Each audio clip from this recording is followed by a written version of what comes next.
Hello, I'm Joel Orr of Scion Research Corporation, and I'm here with Christy, who is Director of Marketing for CoCreate. Welcome, Irv. Thanks, Joel. Appreciate it.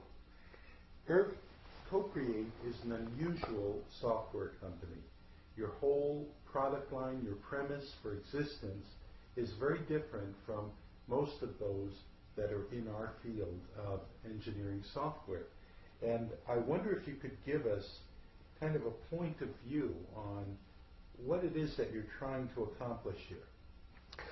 Well, I think that there's been a lot of confusion about the product lifecycle management industry.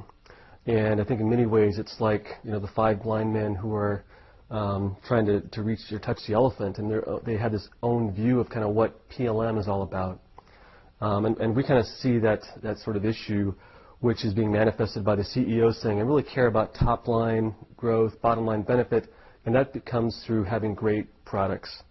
Collaboration is a part of that, but maybe doesn't want to deploy it until I have a proof of payback.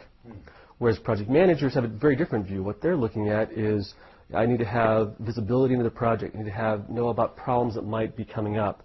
But my team is now made up of MEs, double E's, suppliers, QA, customers, etc., which don't have the same experience and the same discipline, the same needs in terms of how they want to work together.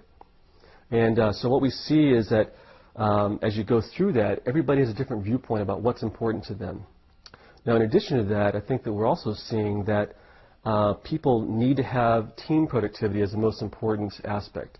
Lots of studies have really shown that even though we've done a really good job as an industry empowering the individual with high-powered workstations, with high-powered software, really getting the benefits of a team approach is really where the next level of productivity improvements is going to come from. And so we definitely want to be able to empower the team.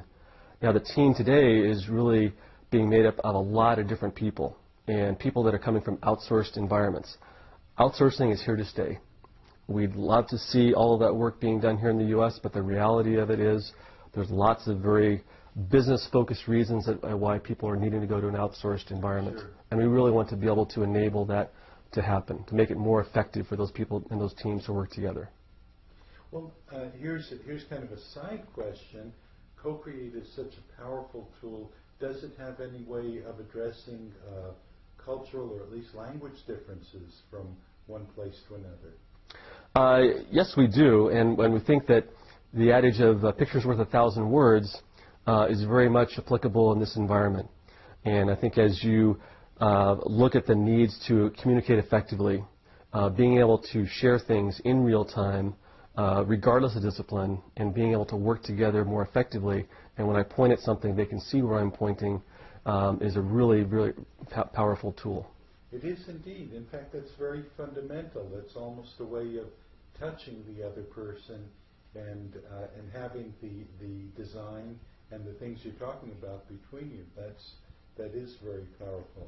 In fact, one of our customers said, I made the comment to him that CoCreate software and the collaboration aspect is the next best thing to being there. And he corrected me. He said, it's actually in many ways better than being there. Because now, instead of one person traveling to visit somebody face-to-face, now I can involve other people in that meeting. People who normally wouldn't have been involved in providing inputs about a particular design. And so that's really, I think, an empowering thought, is now anybody who has an input, anybody who needs to be involved, can be involved at the appropriate time. So no more throwing over the wall, why didn't you call me, that sort of thing. Right. And isn't it also true that the users can actually record their collaborative sessions? Yes, it is true. What they can do is, not a week goes by that we don't see some sort of issue being talked about in the media about whose fault is this recall in automotive, for example. Right. And so we've designed a tool that automatically records who was in the meeting, what was discussed, what changes might have been made, any markups that were collected, and then report that back to the user so that he or she has a record of the agreement, an audit trail, if you will, that it really allows them to capture the knowledge that took place during that particular meeting. It's my opinion, and I'm not sure that the statistic is accurate, but my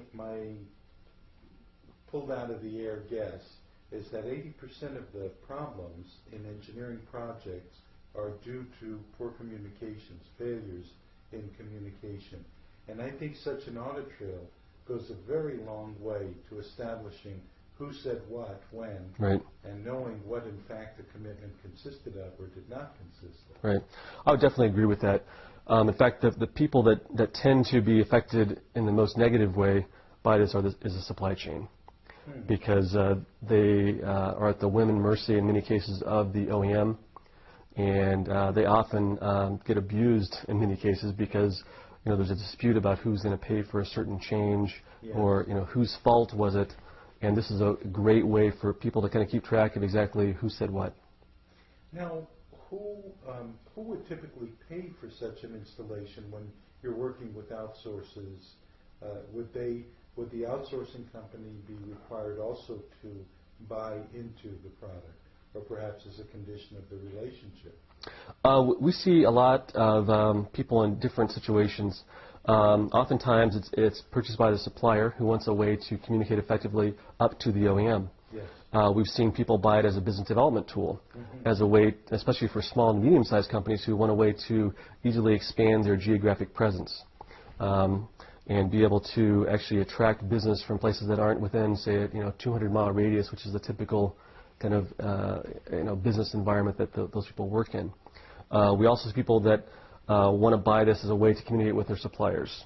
Hewlett-Packard and Agilent are both examples of that, where they have a lot of smaller companies that they work with that are more regional based, and then want to have a way to communicate effectively with them. That's great. Before you shared with me what sounded like the 4 pillars of collaboration that seemed like a very, very powerful way to think about what you need in a collaborative environment. Could you share those now? Yeah, there's 4 things that we are very focused on at CoCreate. The first one is around convenience. I think that any tool that's going to be adopted widely, especially in a mixed discipline environment, has got to be ultra convenient to use. It's got to be as simple as picking up the telephone or sending a fax. And if it's not that easy, you're not going to see adoption, by the engineering community and the supply chain. The second one's affordability. I think that the typical system today, for an enterprise system, there might be a rule of thumb that says for every $1 you spend in licensing, there's another $3 to $5 or even more required in consulting and customization and training. We want to take the opposite view of that. That products should be so affordable that they shouldn't need that sort of consulting and customization to go along with that. So they should be able to be used by mere mortals like me, and be able to do that. The third is shrink wrap deployment. We want people to be able to install this and have a great experience immediately. If they don't have a good experience with the software, if it takes them days or weeks or months to get proficient in it, they'll never use it. And so they'll just continue to resort to their same old way of doing things.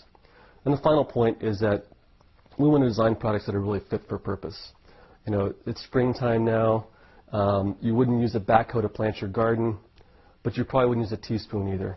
And so being able to have a product that is really tuned specifically for the product development process, and it's tuned, it's scaled appropriately for the tasks that you're trying to achieve. And those 4 pillars, convenience, affordability, shrink wrap deployment, and engineering focus, are really the 4 pillars of our future direction at CoCreate. That's great. Well, I really appreciate this very condensed and encapsulated wrap-up, Irv. And I just want to thank you for being part of our video presentations and for coming to CoPez. And I hope we'll see you here next year. Thank you very much, Joel.